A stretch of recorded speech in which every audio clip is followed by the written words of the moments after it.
Tätigkeiten vormerken.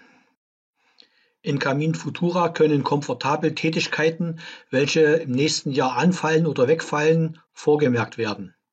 Hierfür ziehen wir den Gebührenteil auf sein Maximum auf.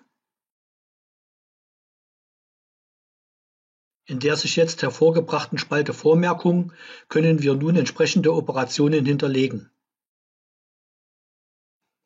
Beispielsweise kann ich eine dreimalige Kehrung im Folgejahr durch eine zweimalige Reinigung ersetzen.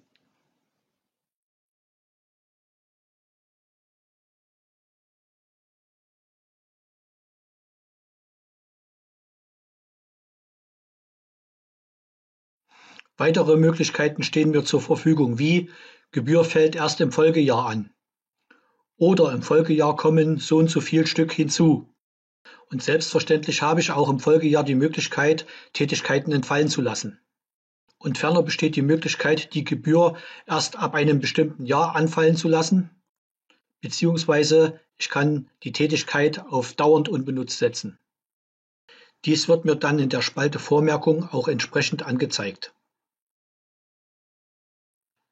Bei einem Jahreswechsel wird dann die entsprechend vorgemerkte Operation ausgeführt. Sollte das Intervall entsprechend herab- oder heraufgesetzt werden, vergessen Sie bitte nicht, die Abrechnungsart dementsprechend anzupassen. Schlussbemerkung: Gehört die Liegenschaft mit der geänderten Tätigkeit zu Ihrem Kehrbezirk? Dann ist aller Wahrscheinlichkeit nach die Ausstellung eines neuen Feuerstättenbescheides nötig. Hier werden dann dementsprechend alte Intervalle aufgehoben bzw. neue Intervalle folgerichtig dargestellt.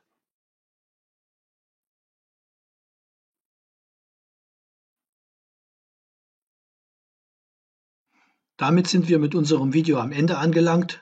Wir wünschen Ihnen bei der Weiterarbeit mit Camin Futura viel Erfolg.